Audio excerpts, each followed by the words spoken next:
Meus amigos, que Deus abençoe todos vocês.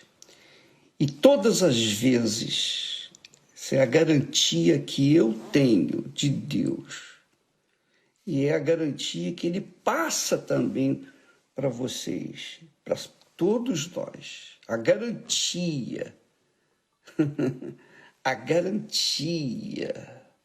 Ele passa uma garantia para a gente, quer dizer, ele passa uma certeza, uma convicção pessoal.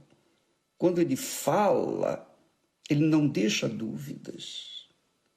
Quando ele fala, você sabe perfeitamente o que ele está dizendo e você sabe o que tem que fazer.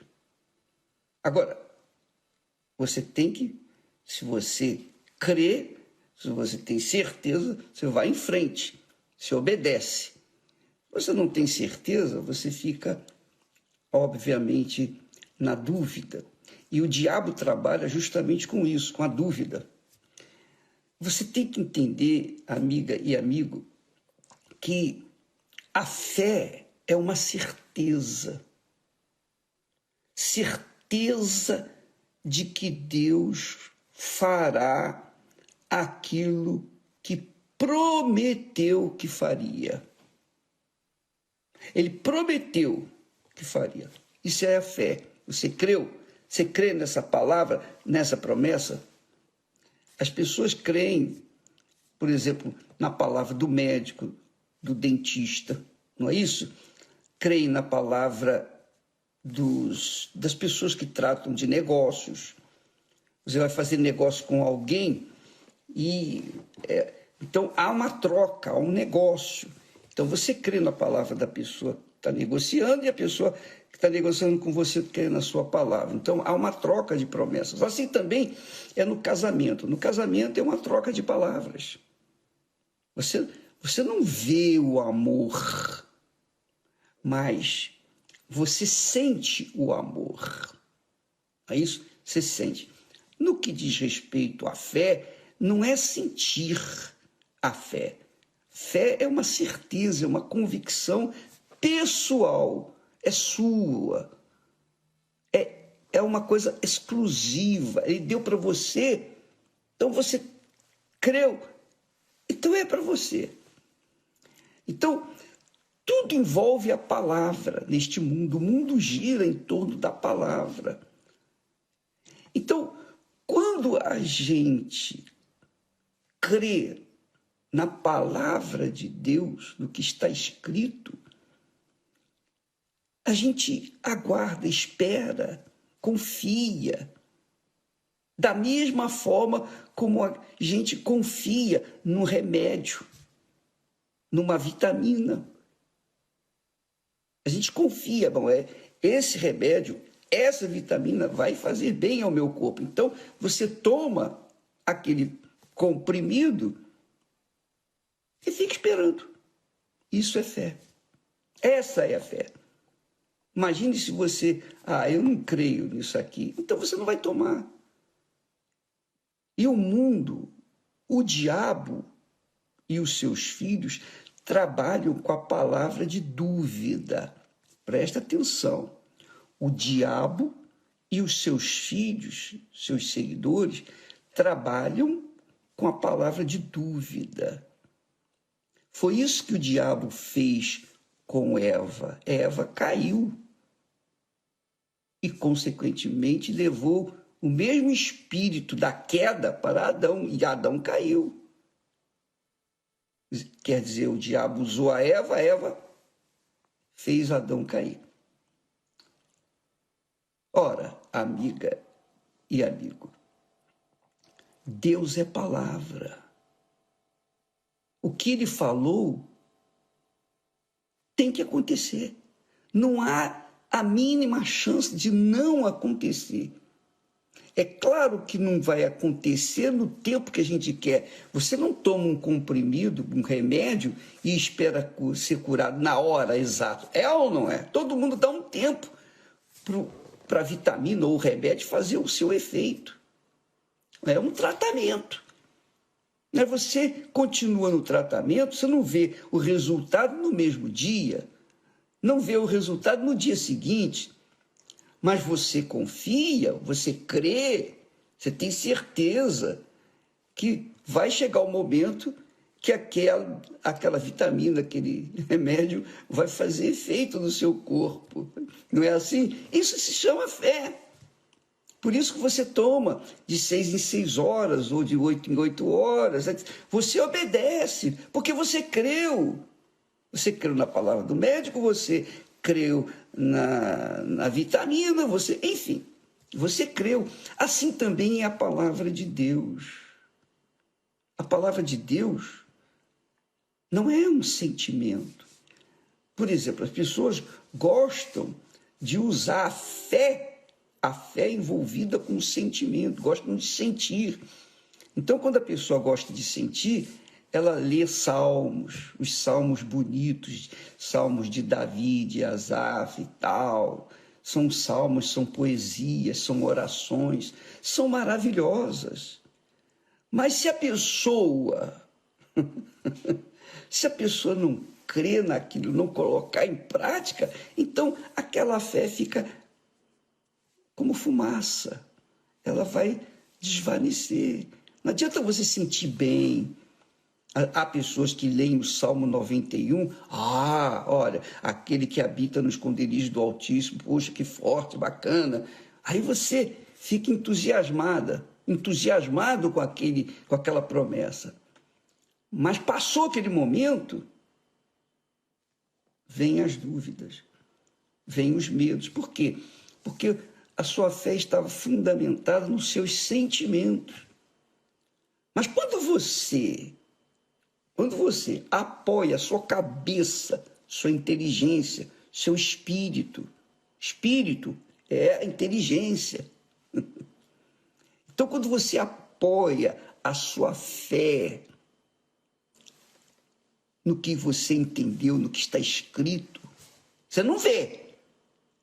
Você não vê na hora, mas você crê que aquilo vai acontecer cedo ou tarde.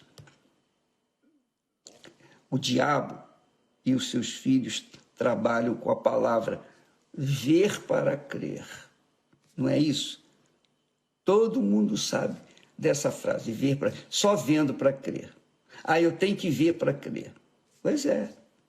Isso é uma confissão da fé negativa, da dúvida.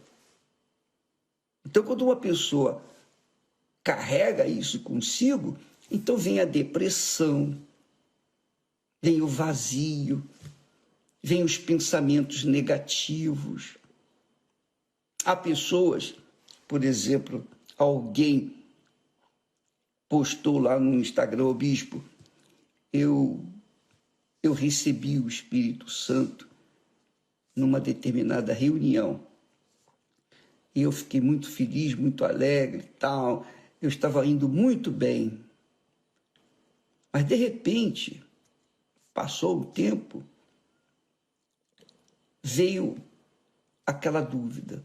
Mas será que essa alegria é de Deus? Será que esse sentimento, essa coisa toda é de Deus? Aí a pessoa ficou, poxa, peraí.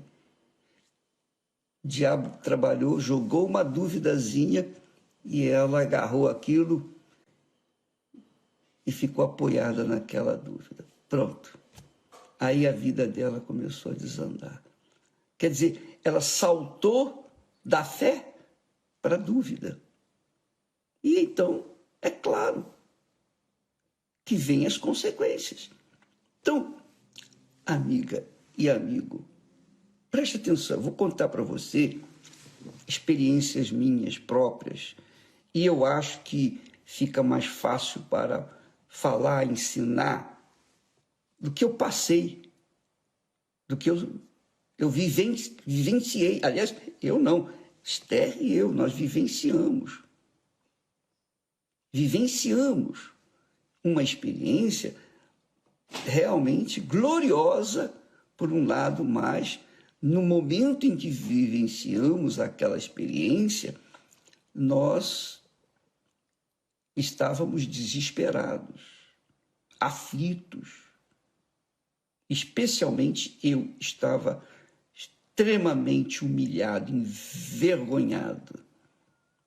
E você sabe, quando um homem se sente humilhado por uma situação, determinada situação, impotente, especialmente perante a sua esposa, aí você fica arrasado. Foi o que aconteceu conosco. Então, veja só, eu sempre apoiei a minha fé na palavra de Deus. Eu lia e relia a palavra, e meditava, e pesava, e analisava, enfim. Eu absorvia o espírito daquilo que está escrito, o espírito da palavra de Deus. Não as suas emoções, não as emoções, mas o espírito da palavra de Deus. E, num determinado momento da nossa vida, eu me vi sem chão. Eu me casei pela fé. Eu não me casei contando com a galinha, com os ovos lá na galinha, não. Eu casei, aliás, nós casamos, a Esther, obviamente, também. Nós nos casamos confiando na palavra de Deus. Os parentes, as pessoas que me conheciam, elas sabiam que eu não tinha condições de casar. Elas sabiam. Eu casei no fio da navalha. Sabe o que é fio da navalha? Eu não podia tombar nem um grau, meio grau para um lado ou para o outro, senão eu ia ser cortado. Deixa eu falar para vocês. Eu trabalhava no estado... Dá licença.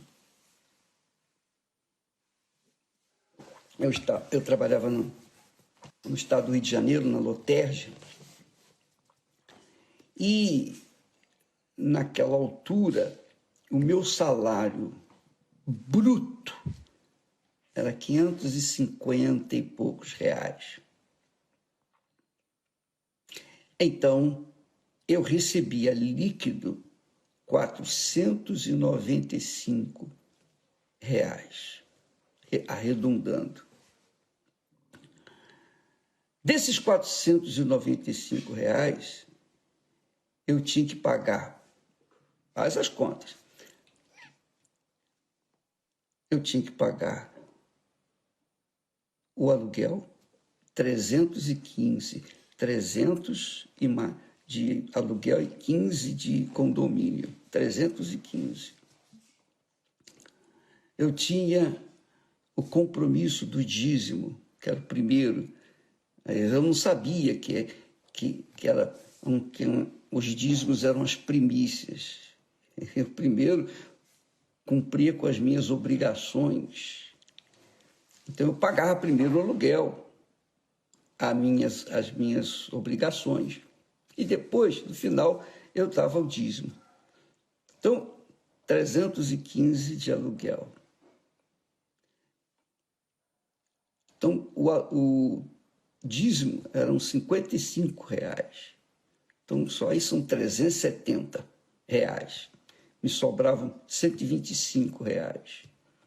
125 reais, eu lembro que eu comprei uma televisão no Baú da Felicidade, o antigo Baú da Felicidade do Silvio Santos. Ele tinha uma loja do lado do trabalho meu, e eu fui lá, comprei, pagando em 36 meses uma televisão de 14 polegadas, em 36 meses, pequenininha. porque eu não queria deixar a Esther sem televisão. E eu pagava mais ou menos uns R$ 15 de prestação.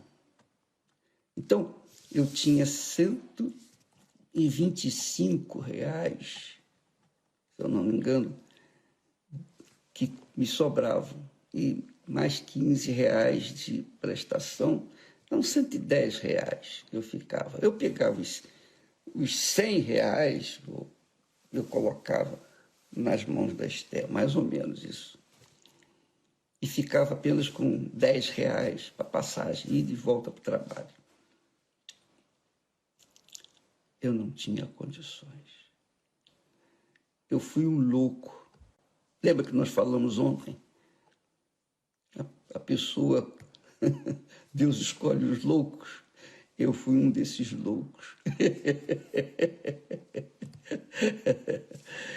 Então, quando nós nos vimos num aperto de pagar o aluguel, de pagar os compromissos, inclusive o primeiro, mais importante, que eram as premissas, os dízimos, eu me vi apertado. Eu me vi apertado. Eu me vi desesperado. E o que aconteceu? Eu não tinha saída. Sabe aquela história? Se correr, o bicho pega. Se ficar, o bicho come. Assim era a nossa situação. Então, o que aconteceu? Quando a Esther, numa noite de quinta-feira,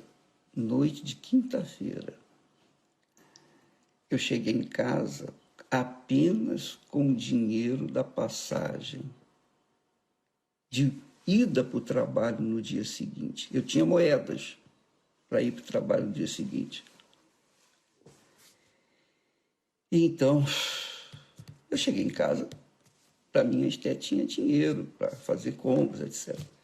E aí ela chega para mim e diz, Edir, amanhã, sexta-feira, você tem que trazer dinheiro, porque nós temos que fazer a feira.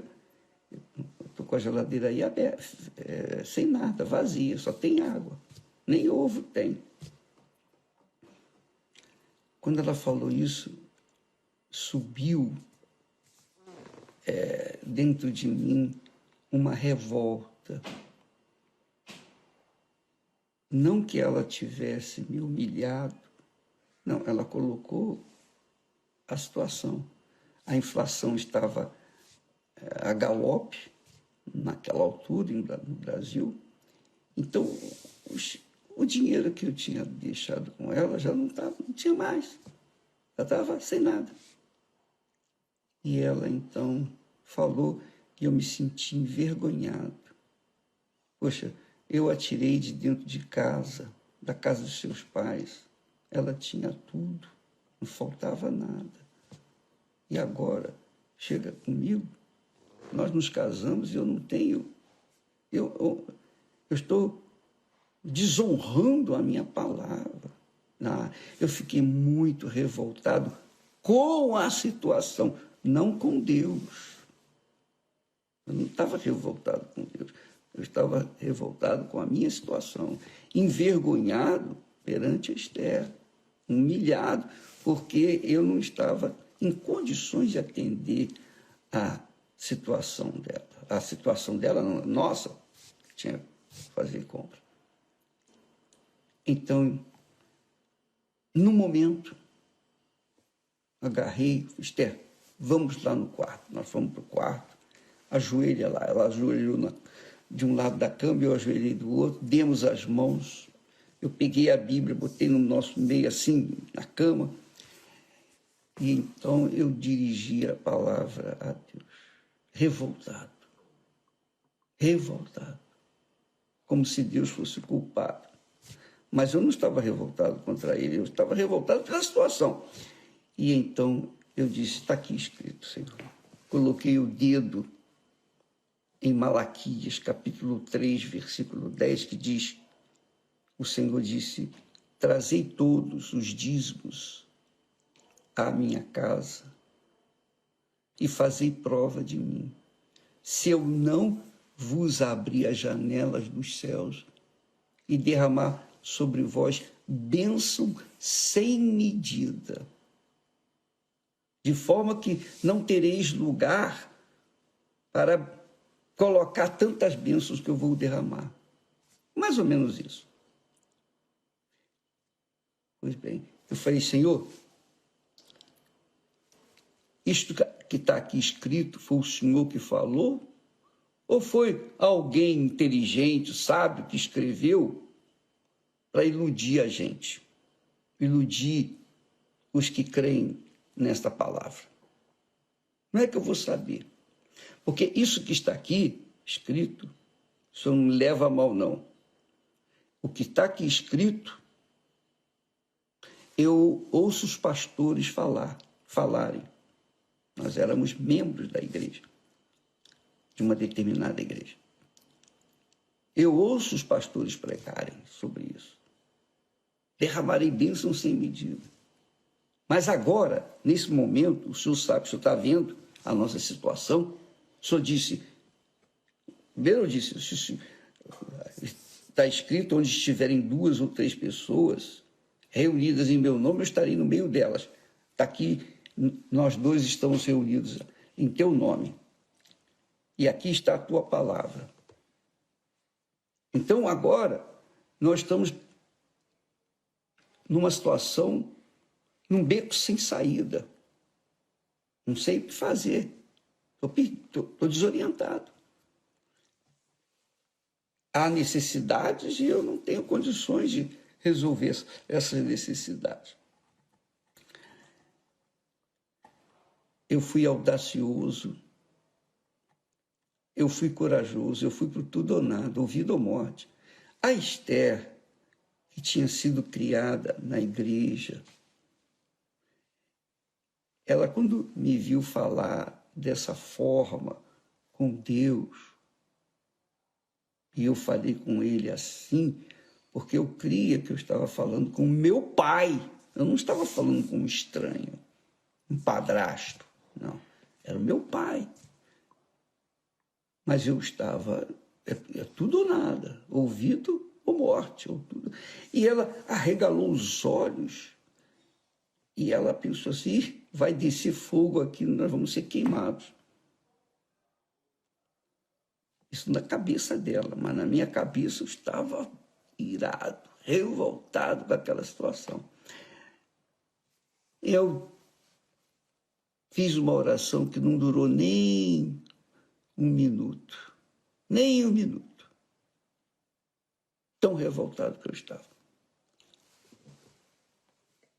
E agora?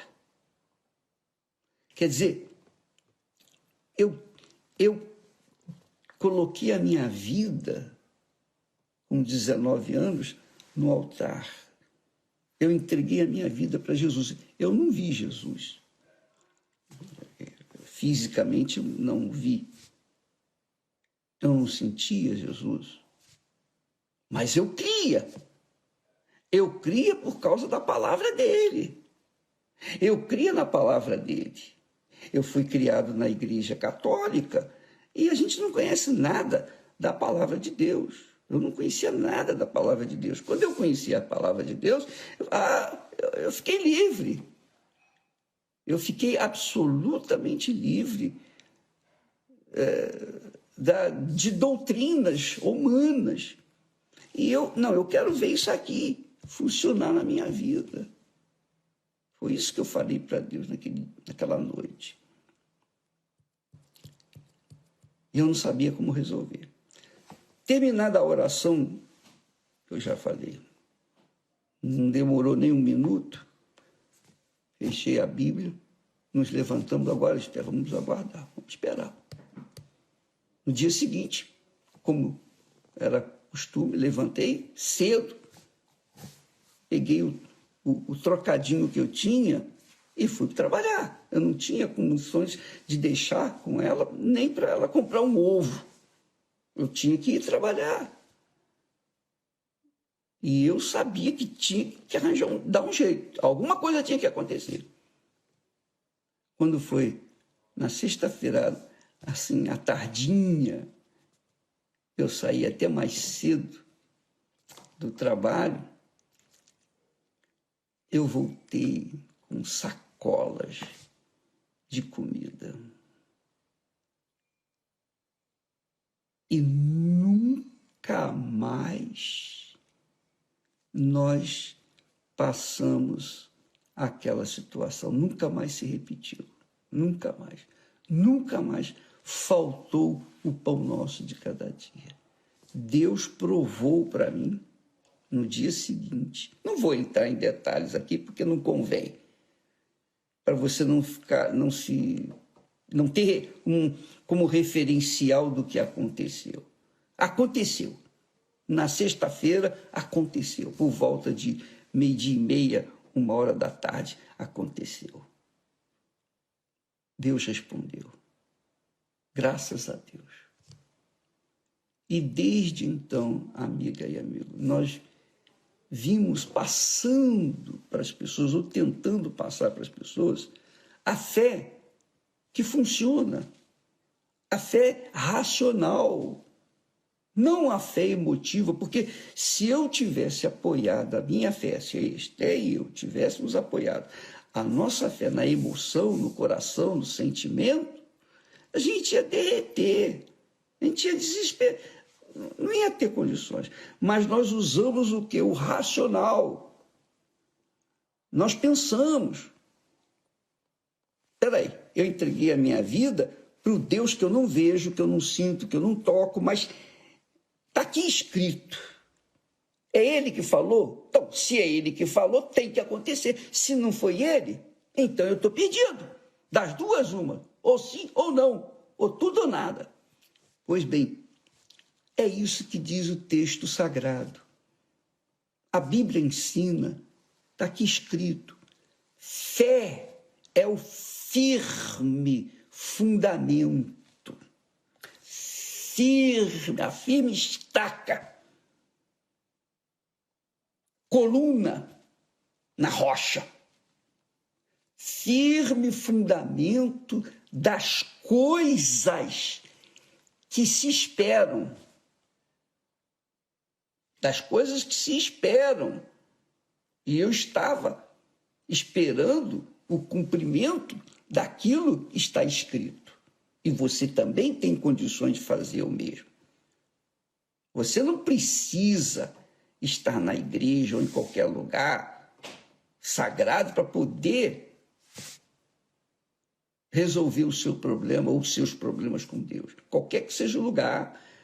Você tem fé, você crê na palavra, então usa essa certeza que tem aí, esse firme fundamento de coisas que você não vê, porque o mundo diz ver para crer, o diabo diz ver para crer. Eu não vejo, eu não vi, mas eu criei e creio e anuncio e prego, ensino a crença que funciona, que traz resultados, que traz vida. Está escrito.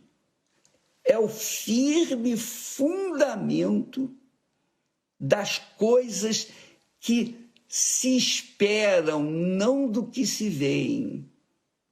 Está aqui escrito. E a prova das coisas que não se veem. Prova das coisas que não se veem. Como é que você tem certeza disso? Está aqui escrito. Deus é palavra. Deus é espírito. Deus é palavra. Deus é a inteligência, é a sabedoria. É o Todo-Poderoso. Ele não precisa aparecer. Não. Ele falou e o que ele falou vai acontecer. Quer creia ou não, vai acontecer. Quem crê, recebe. Quem não crê, não recebe.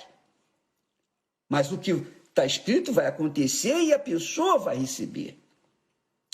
É isso que ele diz aqui. Está aqui no versículo 11 de Hebreus, ele fala assim, o Espírito Santo fala assim, no versículo 11, versículo 6, capítulo 11, versículo 6. Sem fé Quer dizer, sem essa convicção pessoal de coisas que se esperam, não de coisas que se veem, sem fé é impossível agradar-lhe, agradar a Deus. É impossível agradar a Deus. Porque é necessário, quer dizer, obrigatório, que aquele que se aproxima de Deus creia que ele existe. Creia. Não que sinta que ele existe. Não. Creia que ele existe. Dá licença.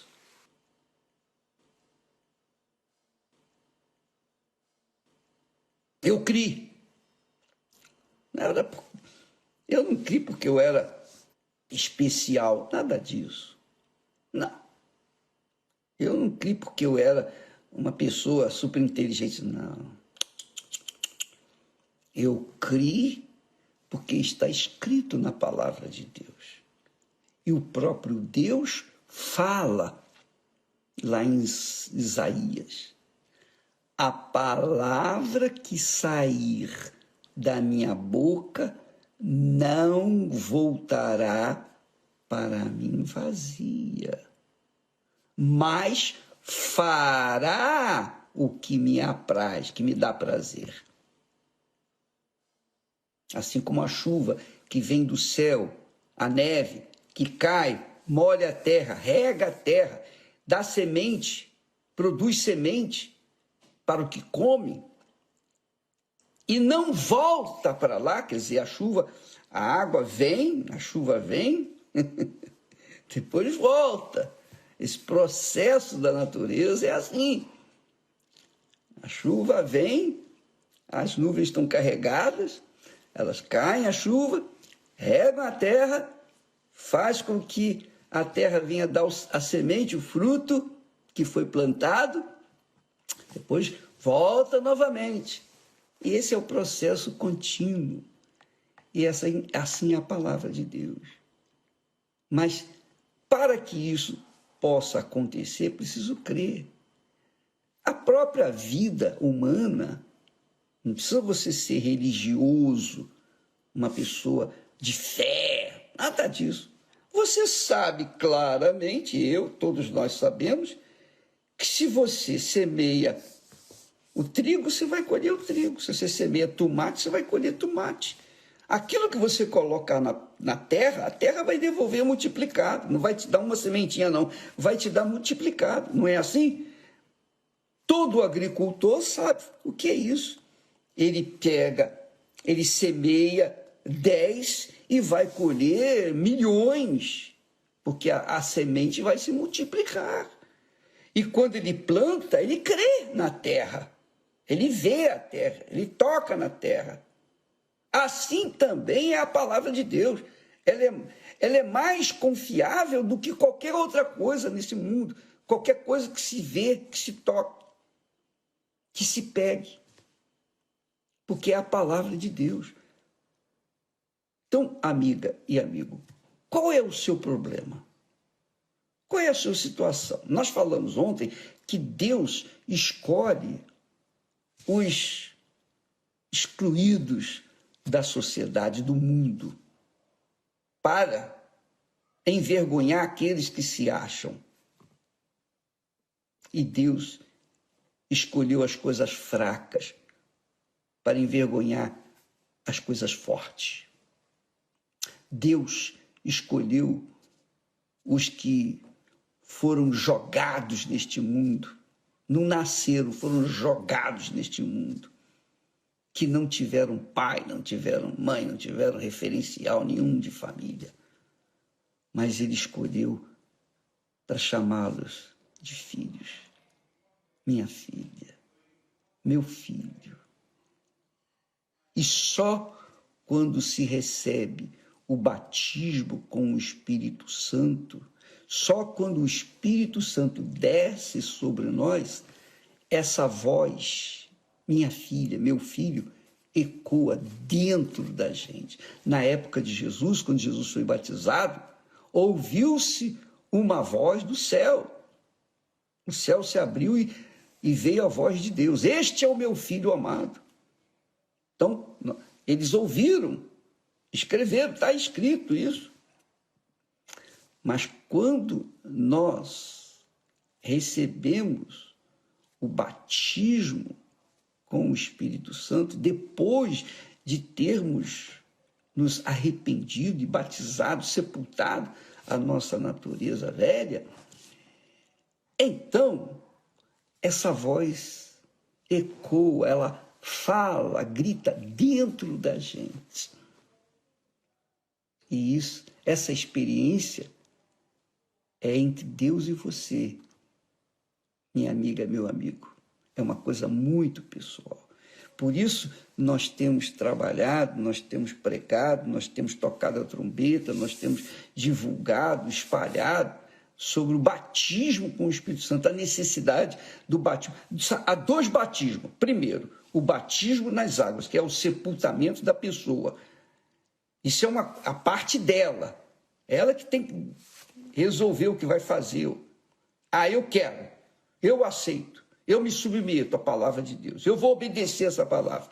Então ela faz isso, se arrepende da sua vida velha, suja, deixa a vida suja para lá e começa a viver uma vida de acordo com a palavra de Deus. Ela se arrependeu, é a parte dela, é o batismo nas águas por imersão. Aí, quando acontece esse arrependimento de fato, de verdade, então o Espírito Santo vem, agora você é minha, você é meu. E essa voz é uma coisa muito pessoal. Ninguém vê, ninguém ouve. Não é o pastor ou o bispo que está batizando, não. É a própria pessoa.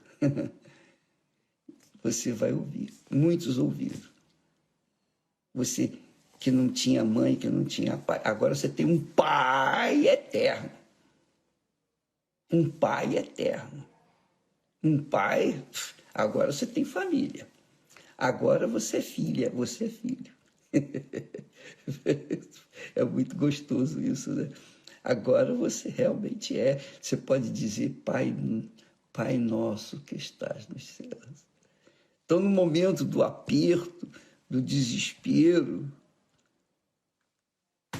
você tem autoridade, você tem força, você tem fé, você tem coragem, você tem intrepidez para entrar diante do Santo dos Santos, para tudo ou nada, para a vida ou para a morte. Quem crê, vai. Quem não crê, fica. Entendeu? Deus abençoe você. Espero que isso venha acrescentar na sua vida. Mas pense comigo, eu não quero que você venha tomar atitude em cima de uma emoção, um sentimento. Não, você tem que tomar atitude em cima do que você crê. Está aqui dentro de você, não. Está escrito, eu vou obedecer. Está escrito, eu vou obedecer. É assim que funciona. Deus abençoe você.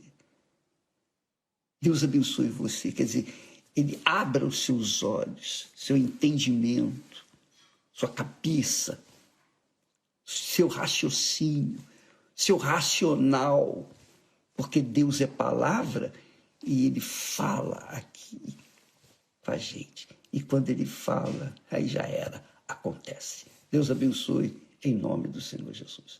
Amém.